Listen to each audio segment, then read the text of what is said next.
El 7 de abril se conmemora el Día Mundial de la Salud y está relacionado justamente con la fundación de la Organización Mundial de la Salud. Se conmemora esa fecha y todos los años la OMS hace hincapié o referencia en algún tema que genere cierta preocupación y que quiera hacer foco hacia la sociedad o hacia la población. En este caso, depresión se ha convertido en los últimos años en algo epidemiológico, es algo que preocupa mucho a la Organización Mundial de la Salud, ya que tiene un aumento incesante. Se calcula que más de 300 millones de personas a nivel mundial padecen esta patología y es la primera causa de discapacidad a nivel mundial, la depresión. Por esto genera tanta preocupación en la Organización Mundial de la Salud. Está haciendo mucho hincapié en esto, en primer lugar para un correcto diagnóstico y en segundo lugar para que la población y la gente entienda que hay un tratamiento eficaz, tanto puede ser psicológico, puede ser psicofarmacológico, combinado, pero que pueden mejorar la calidad de vida de las personas que están con tanta discapacidad por este tipo de patología mental. Pensando en la gente que nos esté viendo y oyendo, hoy por los tiempos que corren es común que uno tenga altibajos en el ánimo. ¿Cuándo esos cambios se convierten en una situación para comenzar a ser tratada? Es cierto esto. El tema es que no solo tiene que ver con altibajos en el estado de ánimo, que cualquier persona puede padecer en forma normal, porque tanto la alegría como la tristeza forman parte de la vida cotidiana y son cosas absolutamente normales. En general, se habla de una patología o algo que amerita un determinado tratamiento cuando los síntomas son lo suficientemente importantes como para generar una discapacidad, sea a nivel laboral, o sea, en la esfera laboral, en la esfera social o en la esfera académica, dependiendo de la edad de la persona. No nos olvidemos que es una causa muy importante de discapacidad, sobre todo en chicos jóvenes, y que puede llevar hasta desenlaces muy graves. Por esto se hace puntualmente el hincapié en este tipo de patología.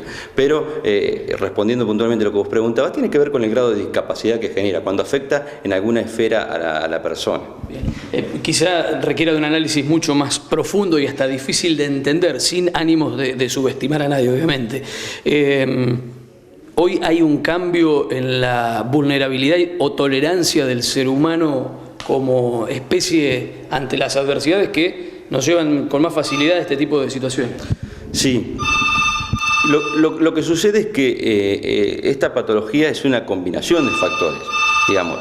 Hay que hablar de factores biológicos, o sea, de algo que uno tiene predispuesto y que tiene ciertas características genéticas, digamos, pero también tiene que ver con factores sociales, ¿sí? Y la parte social en muchas personas hoy presenta un grado de vulnerabilidad que en otros momentos no existía.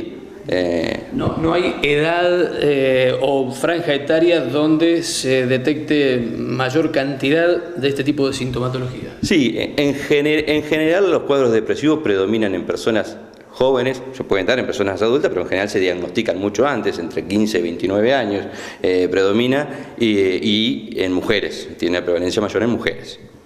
¿Hay algún patrón que porcentualmente induzca a padecer este tipo de problemas? Sí, hay una predisposición genética, hay factores biológicos y hay factores sociales, como te decía. Tiene que ver por ahí con... o sea, la sintomatología está relacionada con varias circunstancias, haciendo referencia a lo que me preguntabas hoy.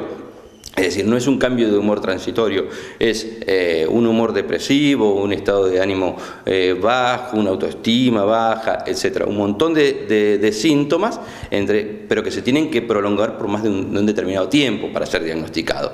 En general tienen que ser lo suficientemente severos por un determinado tiempo, que se habla de más de 2 semanas para una clasificación que tenemos que se llama de DSM-4 para describir una enfermedad, que en definitiva no es algo tan rígido, pero es algo en lo que nosotros nos basamos por ahí para definir una determinada enfermedad.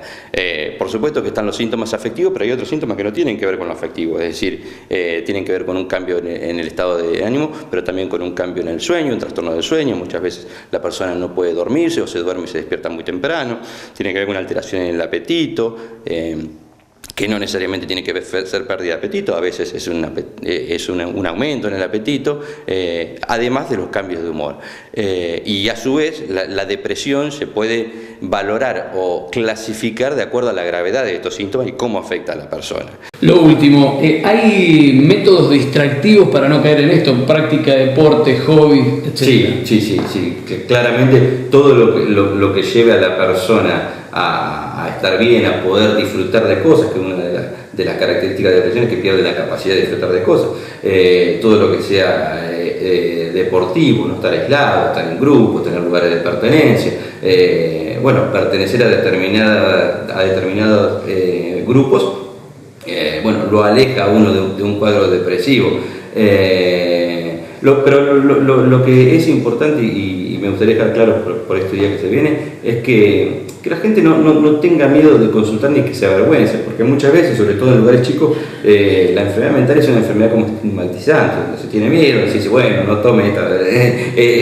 Y en definitiva hay que tomarla como una enfermedad, como si fuera una enfermedad clínica, es decir, a nadie se le ocurriría que alguien hipertenso no tenga que tomar una medicación para bajar la presión.